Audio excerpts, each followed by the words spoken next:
Hey, and good evening. Welcome to Connections with Kenyatta Collins, where it's our news, our way. Thanks for tuning in. How is everyone? I hope that you all had a great week. On today's episode, see how one local businessman is looking to create change in our city on a more personal level. That and much more when we return from this break. You're watching Connections with Kenyatta Collins. We'll be right back. With the rise of racism and peace being taken from the world, it leaves a person to wonder, what's going on in the world? Sadly, these things are not going away. Read The Dog Whistleblower to find the link between racism and the coming Armageddon.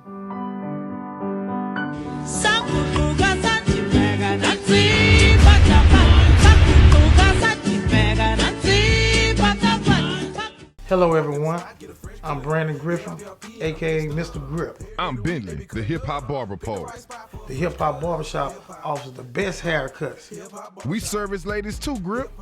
Ladies, we can do your eyebrows and your cut as well. We welcome walk-ins, but tell them about the online booking. That's right, you can book an appointment online as well, or give us a call at 225-252-7773. We know the flavor, neighbor.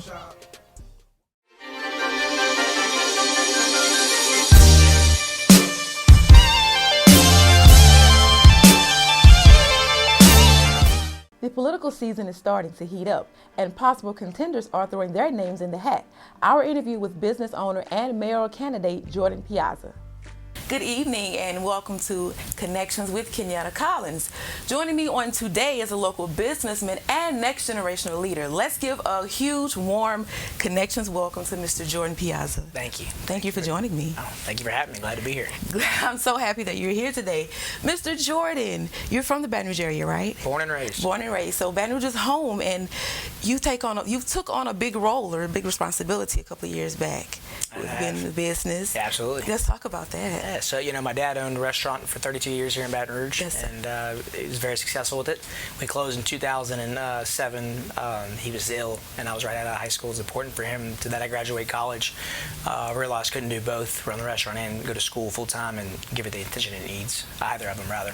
And so he decided it was best to close, and he did. And he passed away, unfortunately, 5 months later.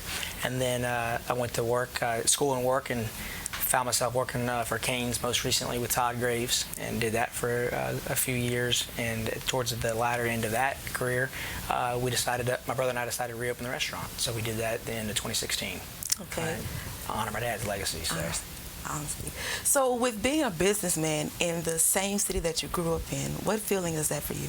Oh, it's awesome. I've had opportunities particularly with Canes, to work for them in Dallas, where their restaurant support office is, and it was never an option for me in terms of my mind. I always knew I was going to stay in Baton Rouge, and so being able to open a business and now have two businesses that are operating and doing well and help the community in terms of providing businesses that are cleaner, better, just more efficient is awesome, because it roots me deeper to the community, and that's what I've always wanted as a kid, was to stay here. And so now I have a reason to stay. An additional reason, rather. Okay. You mentioned roots in the community. So far, what impact have you had on your community?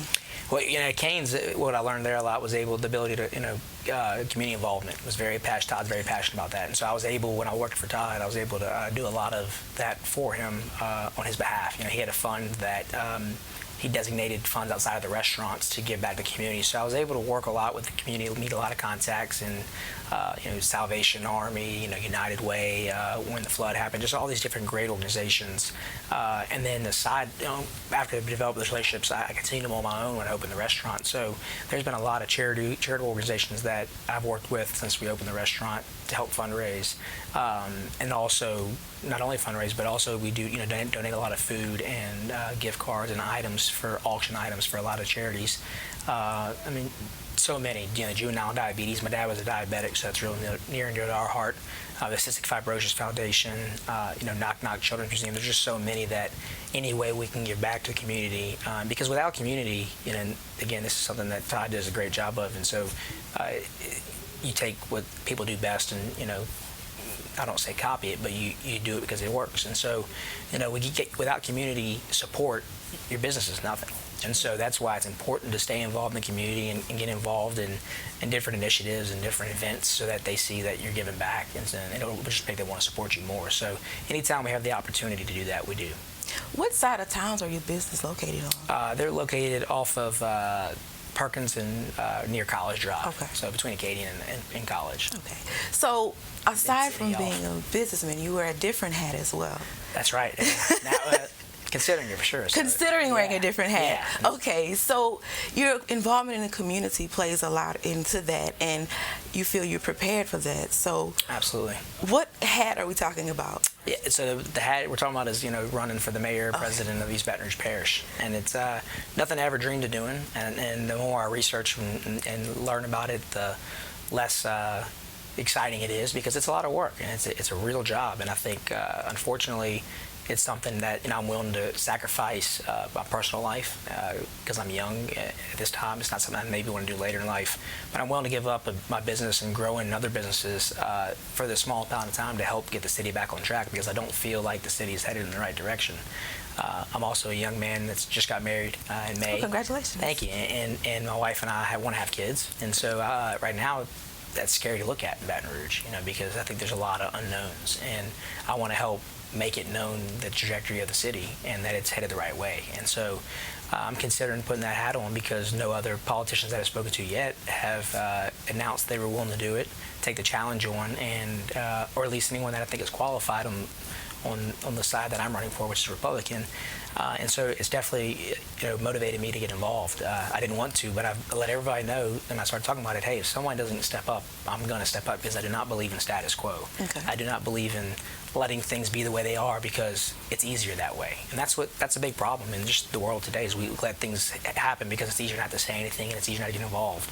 It's difficult. The odds are against me. There's no doubt. I mean, beating an incumbent, in a primarily Democratic voting town is going to be very difficult. But when you lay out the facts and you show where the city's been and where it's currently headed, it's not hard to understand why someone like myself or any businessman would want to see change. And I think that's a general consensus with a lot of the citizens. They even voted for her. Like I said, I voted and supported her, and I don't have any ill feelings towards her. I just don't think she's the best person for the job. Okay, so obviously you feel that you're the best person. So with your political affiliation and with no actual political experience, how are you prepared to actually lead a city such as Baton Rouge? Yeah, and that's a great question. And I think that's actually one of the positives. I think what I've learned is that a lot of people are actually excited to see non-career politicians get involved in politics. Okay. And the reason being, to answer your question, is I think my experience in business for the last 12, 15 years has prepared me to take on such a task. Now, I'm not saying that any of the companies that I worked with are as big as the city in terms of the revenue dollars taken in and what they spend. However, at least the ones that I own. But I worked with Canes and Todd, which has grown to be $1 billion company. I was working hand for hand with the founder. I worked for Walk-Ons for many years, which has now grown to be a $1 billion company almost. And so, and having owned my own, I think I've learned a lot, from these gentlemen and the people I've been around and the connections I've made, where it's not unattainable to consider running the city and treating it like a business. Because at the end of the day, it's what it is. We take in tax dollars, which is revenue, like a business, and then we spend it, which are our expenses. And so we have to figure out how to cut the fat. And I think there's a lot of inefficiencies in the city and a lot of wasted dollars. And I think taking it that business-like approach to the city is what's going to be best for all, and figure out how we can reallocate funds to give pay raises to teachers, reallocate funds to increase pay for our service workers with the firefighters, police, and EMS. All those things are very important that keep getting talked about, but no action is being had. And it's a very tough conversation to have, and it's going to probably create a lot of enemies if anything ever happens. But it's what's best for the city. And so I also think my connections in the business community and the people that I know and work with provide an even more enhanced approach, because I'm able to connect with them on, hey, how are you successful in your businesses? I think a lot of people forget that Baton Rouge is home to many billion-dollar companies and also multi-million-dollar companies.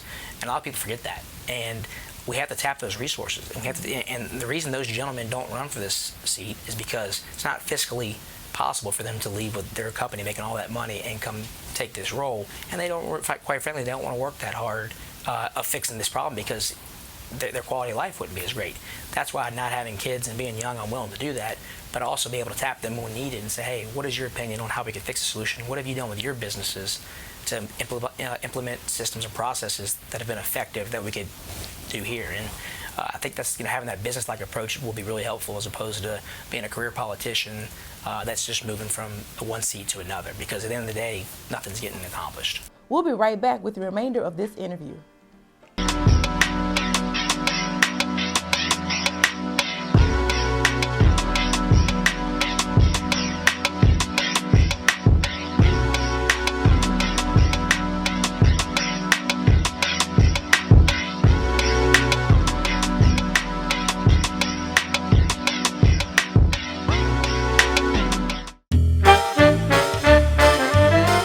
Staff and faculty treated my kids like they were their own.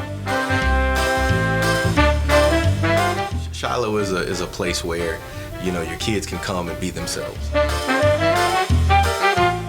staff is very open to things that the parents have to say. To enroll your child in Shiloh's Early Learning Academy, call 225-343-4734.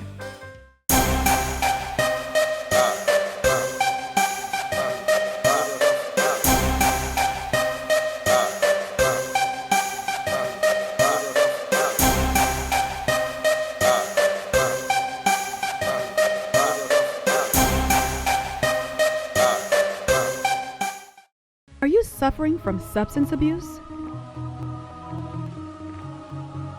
Has your addiction taken over your life and left you defeated? Don't give up hope. The New Hope Outpatient Substance Clinic can help you achieve abstinence from addiction. Call 225-926-7911 today and begin your journey towards a better life. There are a lot of hot topics in Baton Rouge in terms of our city and our government, from the crime to, our transportation and roadways, and to St. George. What are your views on the St. George the entire situation of just St. George? I think it's a very complex situation. I think it got out of hand in terms of, it could have been avoided. I mean, their argument is very reasonable, and they wanted a school district, and it's that simple. And I say that simple because that's what started it, and it could have been addressed in the beginning. And I know during the Holden administration, who's another great friend who I supported, Mayor Holden was a great guy, and he did great things for the city, but I think they tried to neglect it and push it off and hope it would go away, and it didn't. Just like Zachary never went away, and Central never went away, and Baker. And so when it comes to my stance on St. George, I think at the end of the day, they're part of the constituents in East Baton Rouge Parish, and we have to talk about finding a solution. I don't think the solution is the city of St. George necessarily, but I do think that a solution has to be reached. And with terms of school district, obviously the mayor's office doesn't handle that. That's on a state level with the governor. But the mayor, president, who represent all these people, need to have these conversations with the governor. How are we going to get this accomplished? How are we going to make this happen for them so they don't create a city and leave it and make it harder for us? And I think the neglect they got and the lack of attention is what caused them to go so far. I think if they would have been shown some attention and someone trying on their behalf, at least trying, then I think the residents would have been more sympathetic and said, hey, you know what? It's not a mayor saying no because they don't want us to leave for tax reasons. It's a mayor that's trying to do everything they can in their power to do it, and the state government's not letting it happen, and that makes it a completely different conversation. And instead, it's been us versus them, and it's like, no, we're all one, and that's what I think keeps forgetting. I mean, from the north to the south of the city, we're all the same,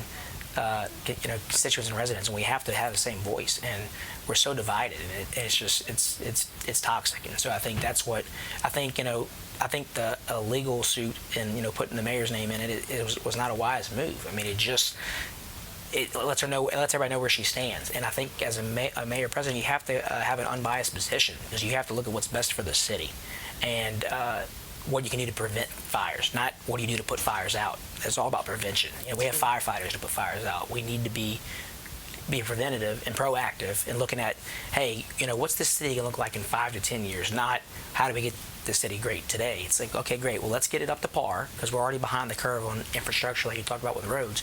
But what's the city going to look like in 5 to 10 years so we can go ahead and get the roads ready for that? because that's what we're not doing that I think a lot of other cities are doing. We could have looked at the trajectory 20, 30 years ago and realized that the city was going to move from the north and further south and south and south, because it's just what's happened. The city used to be in North Baton Rouge and it continually moved. They're running out of space, so we know they can't go much further, and now the last thing we want them to do is leave the parish, which many already did. They went to Ascension Parish or other parishes for a better school system. We don't want that to happen, and they shouldn't have to do that. So I just think dialogue is going to be key for the St. George, and I think that can be fixed if the right people are having the right conversation. But I think if you're sitting on the back burner and you want to talk fighting by getting in legal actions, you're just wasting taxpayer dollar and you're wasting their time and money too, and we're not going to get anywhere. And so I think the vote was very close, but you have to respect the citizens of that area and what they wanted. And unfortunately, if the citizens didn't want it, the ones that didn't want it should have done more of a job to make sure it didn't happen as well. And so, but I think it being that close, and I think if you're able to work with the governor's office or the legislator or other forms of government and make a school district happen for them or give them what they want, I think you can take things down and calm it down for them. I mean, it's not going to say it's easy, but I think it's attainable for sure. As a potential city leader, have you sat in on any of the city's planning meetings to voice your concerns about the city of Baton Rouge? I have not. I don't want to. I'm trying not to do a mudslinging contest. I don't want anybody, to think that I'm, discrediting the job they do, because at the end of the day, it's a civil service job, and I feel for our council more than anybody personally, because I don't think that they're compensated adequately for the job we want them to do, and I think that's a big representative of why we have issues. We pay our council such a small amount of money that they can't make it a full-time job. I mean, they pay them under $16 grand a year. So every councilman or woman that want to be successful in a career have to have another career.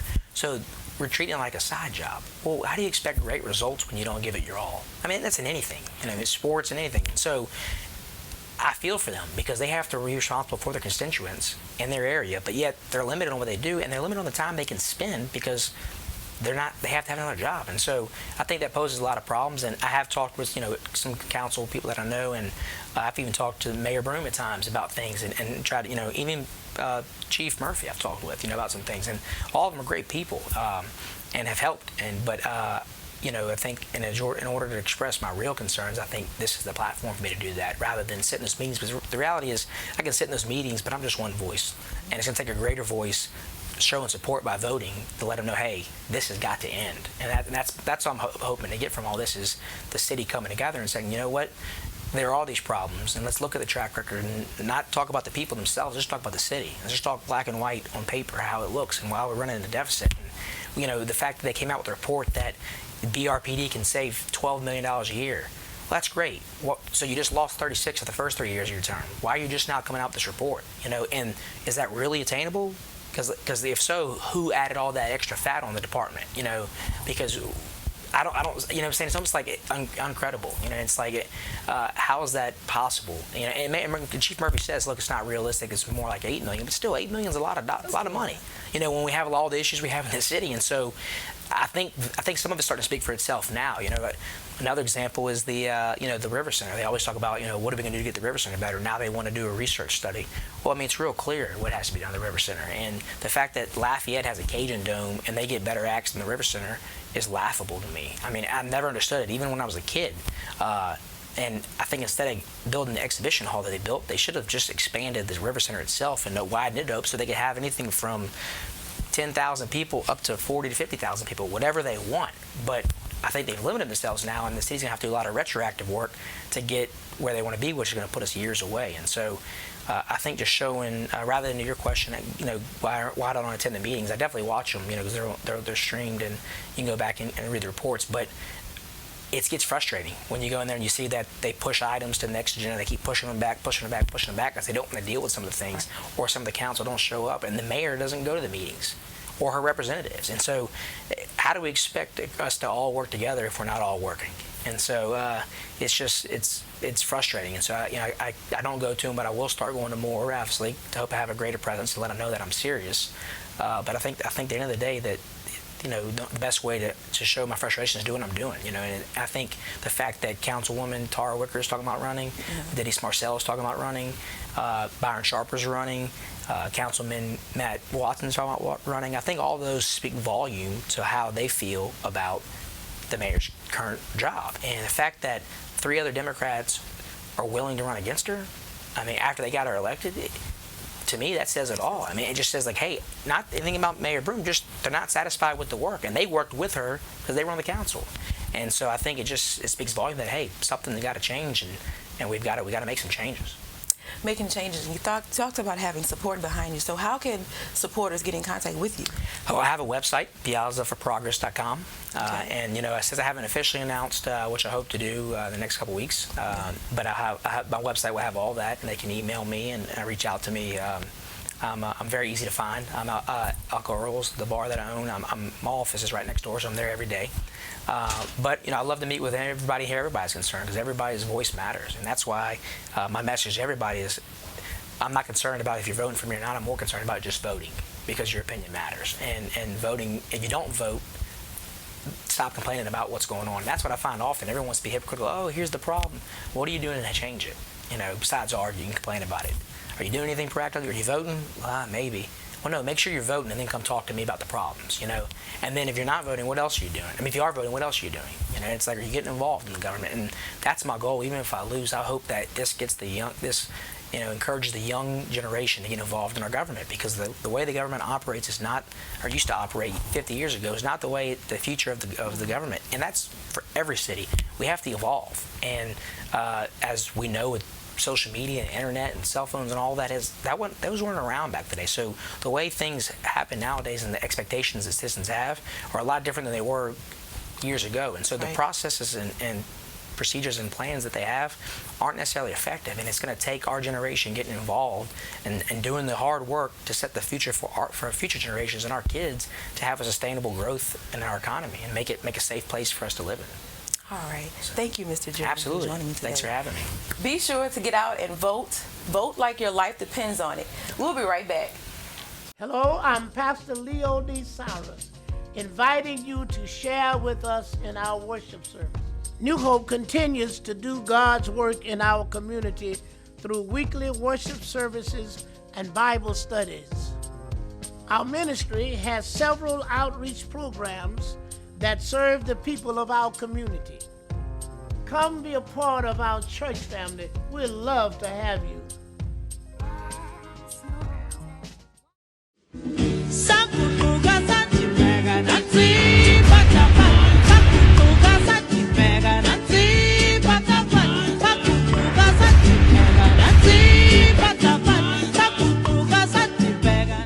Over 500 job seekers fill the Baton Rouge Community College Automotive Technology Center with hopes of landing employment from one of the many companies present looking to fill positions.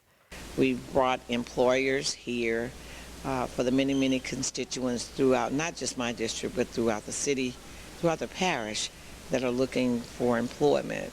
Marcelle enthusiastically lent her support to this event with hopes of lowering both the poverty and crime rate in the city. I thought it was important that we brought this into the district. So many people call my office so frequently about looking for employment. So this is part of our partnership with State Representative C. Denise Marcelle, is to help some of our citizens who are looking for employment or who are looking for a new employment to find a job or get some job training. Offering many opportunities within the community, one local organization seeks to train those persons who obtain employment within the industry.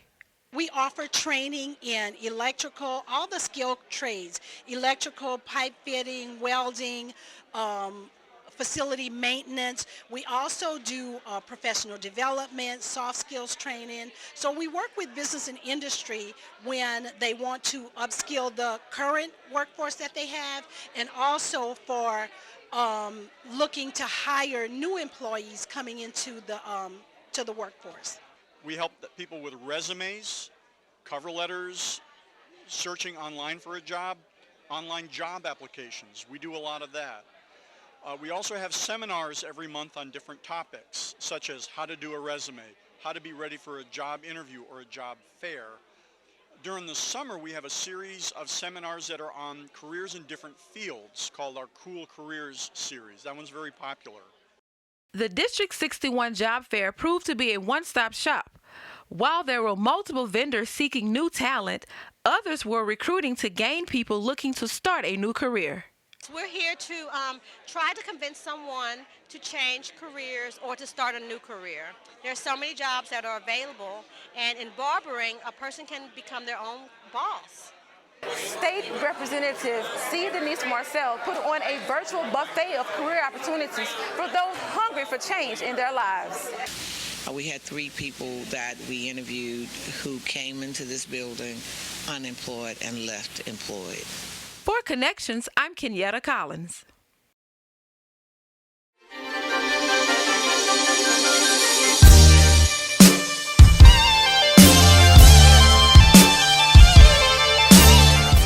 Hello, I'm Dr. Gerard Robinson Sr., pastor of the McEwen Baptist Church, and I want to invite you and your family to join the McEwen family in our worship experience. We have a number of ministries and outreach programs that's sure to strengthen your walk with Christ. I'm asking you to take the next step in your walk with Christ by joining us at the McEwen Baptist Church.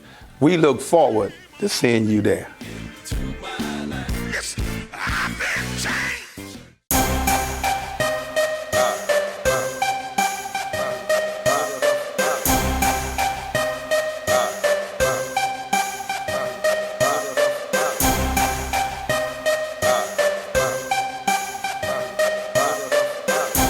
If you enjoyed today's episode, be sure to let me know. I'm always open to hearing your thoughts and views. You can reach me on all social media platforms, Connections with Kenyatta Collins. Be sure to like, share, and subscribe to my YouTube channel. Until next week, I'll see you all right here with another fresh episode of Connections. Have a great one.